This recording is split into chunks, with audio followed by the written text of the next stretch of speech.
નમસ્કાર, YNN ન્યૂઝમાં આપનું સ્વાગત છે। સમાચારમાં વાત કરીએ તો ફેવિકોલ ભરેલો ટ્રક ડિવાઈડર સાથે અથડાતા હાઈવે ઉપર બેરલ પડતા અકસ્માત થતા ફેવિકોલ રોડ ઉપર પડી ગયો હતો। ફાયર બ્રિગેડ ટ્રક ચાલકનું રેસ્ક્યુ કરી અને સારવાર માટે હોસ્પિટલમાં ખસેડ્યો। હજુ સુધી શું કારણ છે એ જાણવા મળ્યું નથી। ટ્રક અને ફેવિકોલને ભારે નુકસાન પહોંચ્યું હતું। Reporter Rahul Rajput.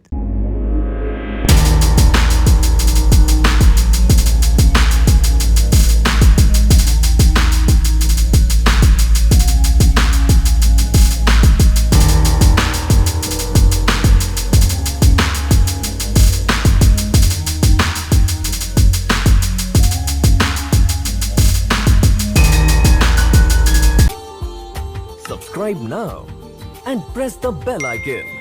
Never miss an update.